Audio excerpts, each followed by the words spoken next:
അങ്ങേപോലെ ഒരാൾ സംസാരിച്ചുകൊണ്ടിരിക്കുമ്പോ ഇന്റർഫിയർ ചെയ്യുന്നതിൽ എനിക്കും വിഷമമുണ്ട്.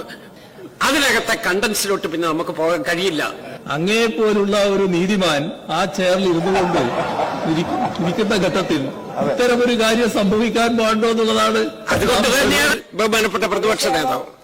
സർ, ഇവിടെ നാം ശ്രദ്ധിക്കേണ്ട ഒരു കാര്യം, പുതിയ ബജറ്റിന്റെ ഷെഡ്യൂൾ അവതരിപ്പിക്കുമ്പോൾ അതിനകത്ത് ഫിനാൻസ് ബില്ലുണ്ടായിരുന്നില്ല.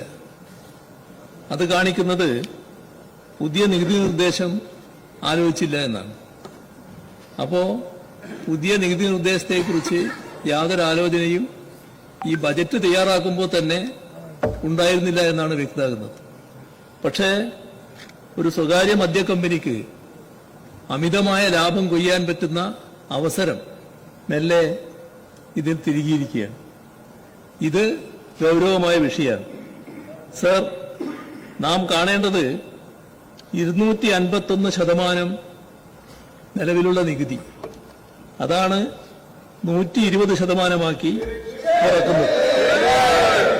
സർ, 131% കുറവ്. സർ, എന്തിനു വേണ്ടിയാണിത്? ആർക്കു വേണ്ടിയാണിത്? നമ്മുടെ നാട്ടിലുള്ള സാധാരണക്കാർക്ക് ഇതുകൊണ്ട് എന്താണ് ഗുണം? സാധാരണ ജനങ്ങൾക്ക് എന്താണ് ഗുണം? സർ, അതുകൊണ്ട് തന്നെ നമ്മുടെ നാട്ടിലെ സാധാരണക്കാർക്കോ മനുഷ്യർക്കോ വേണ്ടിയുള്ള ഒന്നല്ല ഈ വന്നിട്ടുള്ള നിർദ്ദേശം.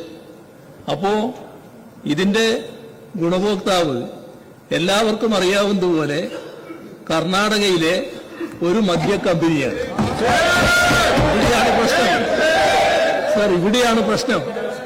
കർണാടകയിലെ ഒരു മദ്യ കമ്പനിക്ക് വേണ്ടിയുള്ള ഒരു നിർദ്ദേശം സർ നമ്മുടെ സ്വകാര്യ പുസ്തക കമ്പനിയായ ബക്കാർഡി അവർക്ക് വേണ്ടിയുള്ള ഒരു നിർദ്ദേശമായിട്ടാണ് വന്നിരിക്കുന്നത്. അങ്ങേപോലെ ഒരാൾ സംസാരിച്ചുകൊണ്ടിരിക്കുമ്പോ ഇന്റർഫിയർ ചെയ്യുന്നതിൽ എനിക്കും വിഷമമുണ്ട്. പക്ഷേ പറയാതിരിക്കാൻ നിവൃത്തിയില്ല. ഇവിടെ പ്രധാനപ്പെട്ട പ്രശ്നം എന്താ?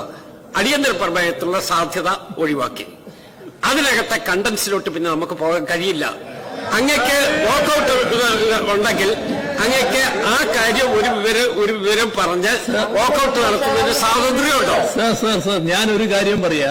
ഇതുമായി ബന്ധപ്പെട്ട ഫയൽ നീക്കം അതിദ്രുതഗതിയിൽ നടക്കുന്നുവെന്നാണ് മാധ്യമങ്ങൾ റിപ്പോർട്ട് ചെയ്തിരിക്കുന്നത്.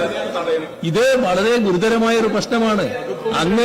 അങ്ങേപോലുള്ള ഒരു നീതിമാൻ ആ ചെയറിൽ ഇരുന്നുകൊണ്ട് ഇരിക്കുന്ന ഘട്ടത്തിൽ ഇത്തരമൊരു കാര്യം സംഭവിക്കാൻ പാടുണ്ടോ എന്നുള്ളതാണ്. അതുകൊണ്ട് തന്നെയാണ് അങ്ങയിൽ നിന്ന് ഞാൻ നീതി ചോദിച്ചുകൊണ്ടേയിരിക്കുന്നത്. സർ, നമ്മുടെ നാട്ടില് സോഫ്റ്റ് ഡ്രിങ്ക് പോലെ സാർവത്രികമാക്കാനാണ് പോകുന്നത്. ഇതാണ് ഗൗരവമായ തരത്തിലും ഇത് അനുവദിക്കാൻ പറ്റില്ല. നമ്മുടെ നാടിന് വലിയ ഗുരുതരമായ പ്രത്യാഘാതമാണ്. അതാണ് സംഭവിക്കുന്നതെന്ന് നാം കാണണം. ഇന്നും നാളെയുള്ള ചർച്ചകളിൽ നമുക്ക് ഈ കാര്യങ്ങളെ കുറിച്ചൊക്കെ പറയണമെന്നുണ്ടെങ്കിൽ പറയാം. ഏതായാലും ഇത് കൺക്ലൂഡ് ചെയ്യും.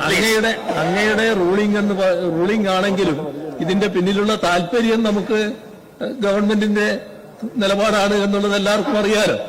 അപ്പോ അതുകൊണ്ട് തന്നെ അങ്ങനെ ഒരു നിലപാടിലേക്ക് അങ്ങ് കഠിനമായി നിൽക്കരുത് എന്നാണ് എനിക്ക് അഭ്യർത്ഥിക്കാനുള്ളത്. അതല്ല, ഞാൻ നിയമവും ചട്ടവും കീഴ്വഴക്കങ്ങളും മാത്രമാണ് പറഞ്ഞിട്ടുള്ളത്. അതിനേക്കാൾ അപ്പുറത്ത് ഞാൻ നമ്മുടെ യുവാക്കളെയും വിദ്യാർത്ഥികളെയും ഒക്കെ ലഹരിയിലേക്ക് തള്ളിവിടുന്ന ഒരു പ്രശ്നമാണ്. ഇപ്പൊ ലഹരിയെക്കുറിച്ച് ബഹുമാനായ ആഭ്യന്തരമന്ത്രി പറഞ്ഞു കഴിഞ്ഞതേ ഉള്ളൂ. ലഹരിയുടെ ആപത്തിനെ കുറിച്ച്. ആ ലഹരിയിലേക്ക് ആളുകളെ തള്ളിവിടുന്നതിനുള്ള ഒരു വഴിയായിട്ടാണ് ഇത് വരുന്നത്. ഇതാണ് നാം ശ്രദ്ധിക്കേണ്ടത്. സഹകരിക്കാൻ സാധാരണഗതിയിൽ പ്രയാസമുണ്ട് എന്നുള്ളതാണ് എനിക്ക് പറയാനുള്ളത്. ദയവായിട്ട് ചെയറുമായിട്ട് സഹകരിക്കും പ്ലീസ്.